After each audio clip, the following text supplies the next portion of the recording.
না, আমি কোনো রাজনীতির কথা বলেছি? এটা বলা যাবে না। তাহলে আপনি আগস্ট মাগস্ট এলো না, শুধু কোরআন আর কোরআন। আরে ভাই, কোরআনের কথাই তো করছি, বুঝলেন? আপনি দুটো পাও ধরা বলি ভাই, একবার আমাদের এটা তছন ছায়া যাবে। শোনো, একটাও একটা কথাও কবিন না। একটু পরজোরে অনুরোধ। তোমরা বললেন কোরআনের কথা হবে না? ঠিক আছে, বললেন কোরআনের কথা হবে।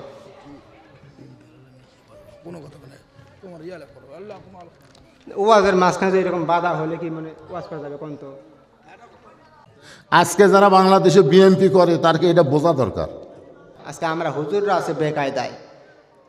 আজকে আমাদেরকে বলা হয় মৌলবাদ, আমাদেরকে বলা হয় জঙ্গিবাদ, আমাদেরকে বলা হয় রাজাকারের বাচ্চা। এরকম করে 17 বছর একদল বলে গেছে, 45 মিনিট সময় পেয়ে বাংলাদেশ থেকে পালিয়ে গেছে। আবার যারা বলতে যাবে 45 মিনিট সময় নয়, 45 সেকেন্ডের মধ্যে বাংলাদেশ থেকে বিতাড়িত করা হবে, কথা বলেন ঠিক কিনা?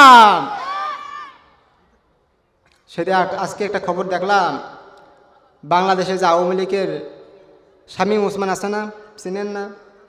তাকে এক মরক্কোর এক লোক বলতেছে যে আপনার দেশ কোথায়?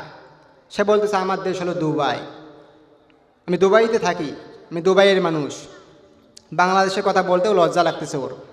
লাগবেই তো, 17 বছর যে স্বৈরাচারী করেছে, 2007 রক্ত বাংলার জমে ফেলিয়েছে, আবু সাইদ ভাইকে রক্তের সাথে মিশিয়ে দিয়েছে, মুগ্ধ ভাইকে রক্তের সঙ্গে মিশিয়ে দিয়েছে। আমরা আর কোনো মায়ের বুক খালি দেখতে চাই না, আমরা আর কোনো বোনের বুক খালি দেখতে চাই না। আগামীর বাংলাদেশ হবে কোরআন সুন্নাতের বাংলাদেশ, কথা বলেন ঠিক কিনা? আমি আবার দেখতেছি যাদের মাধ্যমে বাংলাদেশ দ্বিতীয়বারের মতন স্বাধীন হলো, ইনকিলাব, এক মঞ্চ থেকে নিয়ে তাদেরকে গুলি করা হয়েছে। 5 আগস্টের সময় তাদেরকে হত্যা করা হয়েছে, আবার তাদেরকে মারা হইতেছে। আমি এই তীব্র প্রতিনিন্দা জানাই ডক্টর মোহাম্মদ ইউনূস। তিনি যে এখন শাসনে আছে, বলেন তো কাদের মাধ্যমে? এই ছাত্র জনতার মাধ্যমে, আমার মতন ছাত্র জনতার মাধ্যমে। আমার মতন অনেকেই আছে ছাত্র জনতা, তাদের মাধ্যমে ডক্টর ইউনূস কিন্তু আছে ক্ষমতার মধ্যে বসেছে। অনেকজন মাজলুম মানুষ আছিল, তাদের কেস মামলা সব কিছু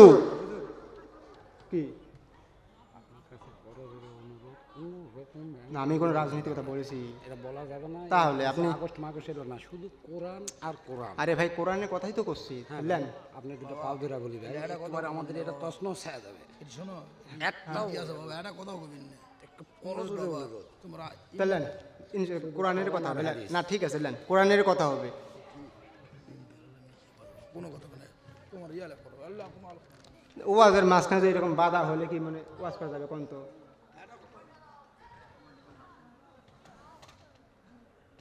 ঠিক আছে, কোরআনের কথা হবে, সমস্যা নেই ভাই।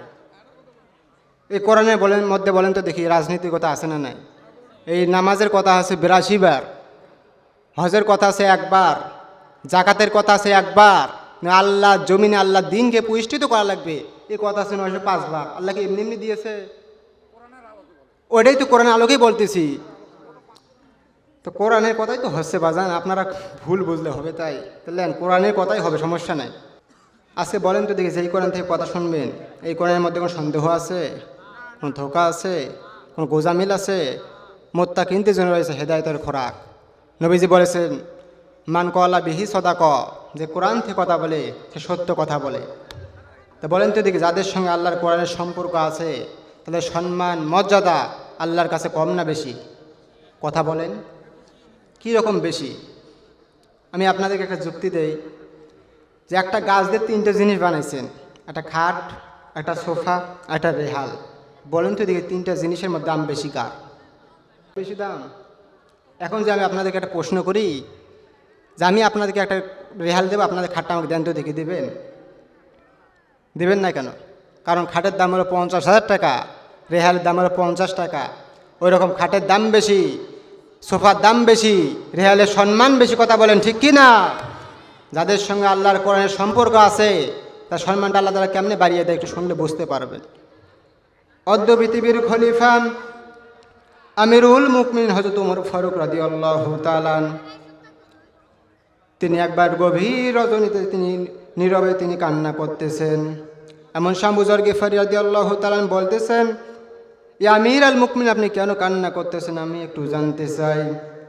সঙ্গে সঙ্গে ওমর ফারুক রাদিয়াল্লাহু তাআলা বলতেছেন, বারবার কেন যদি আমার অতীতের কথা মনে হইতেছে। এমন আবু যর গিফারি গিয়ে বলতেছেন, কি অতীত? বলতেছে, অতীতে আমি খালার বাড়িতে রাখালি কাজ করতাম, সকালবেলা করে ছাগল নিয়ে যাইতাম, বিকালবেলা করে ফেরত নিয়ে আসতাম। আমার খালা আমার চুল ধরে বলতো, ওমর কয়টা ছাগল নিয়ে গেছো, কয়টা আবার ফেরত নিয়ে এসেছো। এরকম ভুল যদি প্রত্যেক দিন করতে থাকো, তোমার চাকরি কিন্তু আমি ক্যান্সেল করে দেব। আমি আমার খালার পা ধরে কেঁদে কেঁদে বলতাম, খালা আজকে যদি আমার চাকরি আপনি ক্যান্সেল করে দেন, তাহলে আমি থাকবো কোথায়, খাবো কি? একসঙ্গে উমর ফারুক খালার পা ধরে কেঁদেছিলাম। সে উমর ফারুক হয়ে গেছে অদ্য পৃথিবীর খলিফা। এটা উমরের যোগ্যতাই নয়, কেবল আল্লাহর কোরআনের ওসিলায়। নবীজি মক্কার জমিনে দোয়া করলেন, আল্লাহ এই মক্কার জমিনে আপনি দুইজনের মধ্যে একজনকে ইসলামের ছায়া তুলে এনে দেন। হয় উমর ফারুককে ইসলামের ছায়া তুলে এনে দেন, না হয় আবু জাহেলকে আপনি ইসলামের ছায়া তুলে এনে দেন। নবীজির দোয়াটা আল্লাহ রাব্বুল আমিন কবুল করে উমর ফারুকের হৃদয়ের মধ্যে ঢুকিয়ে দিলেন। নবীজি ডানে গেলে উমর ফারুক ডানে যায়, নবীজি বামে গেলে উমর ফারুক বামে যায়। একবার নবীজি ঈশান নামাজ পড়তেছেন, এমন সময় উমর ফারুক রাদিয়াল্লাহু তাআলা তিনি নবীজির পেছনে লুকিয়ে লুকিয়ে নবীজির কণ্ঠে তেলাওয়াত শুনতেছেন। বলেন তো দেখি, নবীজির কণ্ঠ কি আমাদের কণ্ঠের মতন নাকি? নবীজির কণ্ঠ কি আমাদের কণ্ঠের মতন? কারি সাইদুল ইসলাম আসাদের কণ্ঠের মতন? কারি আব্দুল বাসেদ খানের কণ্ঠের মতন? আমার নবীর কণ্ঠের সঙ্গে কোনো কারি হিসাবে তুলনা চলবে? কি মধুর কণ্ঠ আমার নবীর কণ্ঠে! একদল জিন জাতি কোরআন শোনার পর সঙ্গে সঙ্গে তারা কালেমা পড়ে মুসলমান হয়ে গেছে। তার কি কণ্ঠ! আমার নবীজি ঈশান নামাজ দিয়ে সর্বপ্রথম সূরা ফাতিহা তেলাওয়াত করলেন। সূরা ফাতিহা তেলাওয়াত করার পর সূরা হাক্কা থেকে তেলাওয়াত করতেছেন। আর ওমর ফারুক রাদিয়াল্লাহু তাআলা তিনি মনোমুগ্ধ হয়ে শুনতেছেন।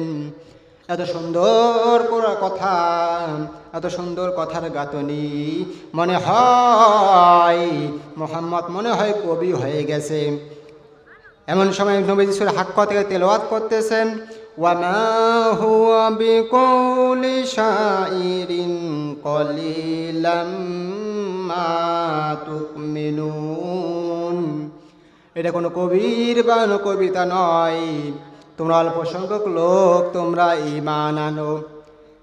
সঙ্গে সঙ্গে উমর ফারুক তো বেহুশ হয়ে গেলেন, সর্বনাশ।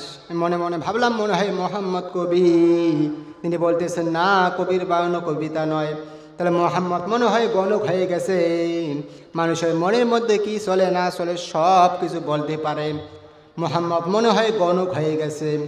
এমন সময় নবীজি পরের আয়াতে তেলাওয়াত করতেছেন, ওয়ালা বিকৌলি কাহিনিন কলিলাম মা তাযাক্কারুন। এটা কোনো গণকের বানগণনা নয়, তোমরা অল্প সংখ্যক লোক তোমরা ঈমান আনো। ওমর ফারুক তো পাগল হয়ে গেলেন, সর্বনাশ। আমি প্রথম ভাবলাম মনে হয় মোহাম্মদ কবি। তিনি বলতেছেন, না, কবির বানানো কবিতা নয়।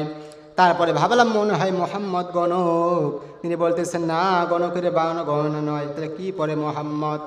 এমন সময় নবী সূরা পরে আয়াতে বলতেছেন, তানজিলুম মির রাব্বিল আলামিন। এটা কোনো কবির বানানো কবিতা নয়, গণকের বানানো গণনা নয়, এটা মহান আল্লাহ তাআলার বাণী আল কোরআন। উমর ফারুক তো পাগল, এত সুন্দর কোরআনের কথা, এত সুন্দর কোরআন মক্কার জমিনে ঘোষণা করে দেওয়া হলো, যারা মোহাম্মদের কল্যাণ আনতে পারবে তাকে এত এত সৈন্যের মধ্যে দেওয়া হবে। আবার ওমর ফারুক রাদিয়াল্লাহু তাআলা শয়তানের পাল্লায় পড়ে ভুল পথে হাঁটতে লাগলেন। নাঙ্গা তরোয়াল নিয়ে বের হয়ে গেলেন নবীজির মাথা আনার জন্যে। এমন সময় বনি জাগ্রত লোক বলতেছেন, ওমর কোথায় যাও? ওমর ফারুক বলতেছেন, মোহাম্মদের কল্লা আনার জন্য যাইতেছি। বলতেছেন, ওমর মোহাম্মদের কল্লা পরে কাটো, তোমার বোন ফাতেমা আর বোন জামাই সাইদ কালেমা পরে মুসলমান হয়ে গেছে। ওমর ফারুক রাজাকে কাঁপতেছিলেন যে আমার বোন কালেমা পরে মুসলমান হয়ে গেছে মানে। তিনি চলে গেলেন বোনের বাড়িতে। এমন সময় তার বোন ফাতেমা আর বোন জামাই সাইদকে খাব্বাব রাদিয়াল্লাহু তাআলা সূরা তোহার কিছু অংশ পড়াইতেছিলেন। তখন গেটের মধ্যে নক করা হলো। তার বোন বলতেছেন, কে আপনি? বলতেছে আমি হলো উমর। উমর ফারুকের কণ্ঠ শোনার পর খাব্বাব রাদিয়াল্লাহু তাআলা লুকিয়ে গেলেন। উমর ফারুকের দরজা খুলে দেওয়া হলো। দরজা খুলে কোনো কথা নাই, বার্তা নাই। তার বোনকে মাছ শুরু করে দিলেন, বোন জামাইকে মাছ শুরু করে দিলেন, মারতে মারতে রক্তাক্ত করে ফেললেন। ওমর ফারুকের হৃদয়ের মধ্যে একটু মায়া জন্মালেন, বোন রে কেন জানি তোরা মোহাম্মদের কথায় পাগল হয়ে গেছিস, কি আছে মোহাম্মদের ভিতরে আমাকে দে, আমিও একটু দেখতে চাই। তখন তার বোন বলতেছেন, ভাই আপনি হলেন নাপাক, এই নাপাক অবস্থায় আল্লাহর কোরআন স্পর্শ করা যাবে না। লা ইয়ামাসসুহু ইল্লাল মুতাহহারুন, আপনি পাক পবিত্র হয়ে আসেন, তারপর আল্লাহর কোরআন নাড়েন। উমর ফারুক গোসল করে আসলেন। গোসল করে আসার পর উমর ফারুক হাতে সূরা তাহার কিছু অংশ তুলে দেওয়া হলো। সূরা তাহার অংশ পড়তেছে না, চোখে দর দর করে পানি পড়তেছে, আর বলতেছে না আইনা মোহাম্মদ, মোহাম্মদ কোথায়, মোহাম্মদ কোথায়। এমন সময় খাব্বাব রাদিয়াল্লাহু তাআলা উঠে বলতেছেন, মোহাম্মদ সাফা পাহাড়ের মধ্যে লুকিয়ে লুকিয়ে দাওয়াতি কাজ করতেছে। কথা বলে কে, এ কথা বলে কে রে, কি এমনি আজকে ওঠার পরে মেজাজটাই গরম হয়ে গেছে, আবার কথা বলে আরও মেজাজ গরম করার দরকার নেই ভাই। কারণ পাগলও যদি বলে নৌকা নাড়াস না, আরও বেশি করে নাড়ায়। এই জন্য ভাই মাথা ঠান্ডা আছে, ঠান্ডা থাকতে দে, কথা বলিস না ভাই।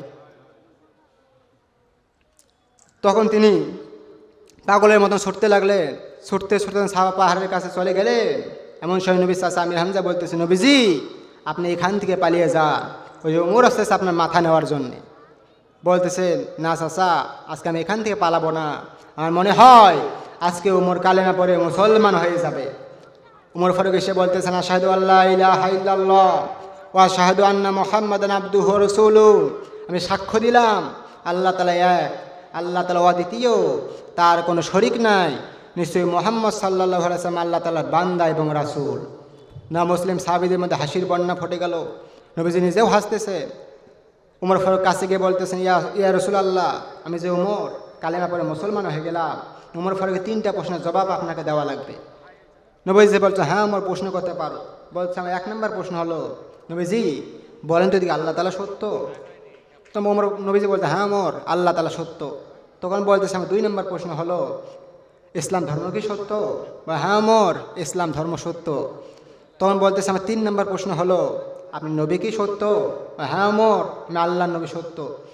উমর ফারুক বলতেছেন, আজকে আপনি নবী সত্য হয়ে থাকেন, ইসলাম ধর্ম সত্য হয়ে থাকেন, আল্লাহ তাআলা যদি সত্য হয়ে থাকে, আমি উমর কালেমা পড়ে মুসলমান হয়ে গেছি, আর লুকিয়ে লুকিয়ে দাওয়াতি কাজ করা লাগবে না, আপনি বের হন, এখন দাওয়াতি কাজ ওপেনে চলবে। নবীজি বলতেছে, না উমর এটা মাক্কি জীবন, এই জীবনে প্রকাশ্যে দাওয়াতি কাজ করা যাবে না, আগে আল্লাহ তাআলা ইসলামকে পরিপূর্ণ করে দিক, কোরআনের শাসন আগে ব্যবস্থা করে দিক, তারপর তুমি দাওয়াতি কাজ ওপেনে করিও। তখন উমর ফারুক বলতেছেন যে, না ইয়া রাসূলুল্লাহ আমি একটা তাকবীরের ব্যবস্থা করে দেন। উমর ফারুকের আকুতি মিনতি দেখে নবীজি একটা তাকবীরের ব্যবস্থা করে দিলেন। 11 জন সাহাবী তাকবীর দিবেন। তাকবীর দেওয়ার আগে এক বাক্যে একটা ভাষণ দিলেন, কে আসো তাদের সন্তানগুলোকে ইতিম করতে চাও? কে আসো তাদের মায়ের কোল খালি করতে চাও? কে আসো তাদের স্ত্রীগুলোকে বিধবা করতে চাও? তাহলে আজকে উমরের সামনে দাঁড়াও। উমর ফারুক এই বাক্য ভাষণ দিয়ে তাকবীর দিতেছে, লিল্লাহি তাকবীর আল্লাহু আকবার। উমর ফারুক তাকবীর শোনার পর আবু জাহেল, উতবা সাহেবা, ওলীদ বিন মুগীরা চিন্তা করতেছে, আমাদের দেশে আমাদের কাছ থেকে পারমিশন নিল না, অনুমতি নিল না, কে এমন করে তাকবীর দেয়। বাইরে এসে দেখে হযরত উমর ফারুক তাকবীর দিতেছে, লিল্লাহি তাকবীর।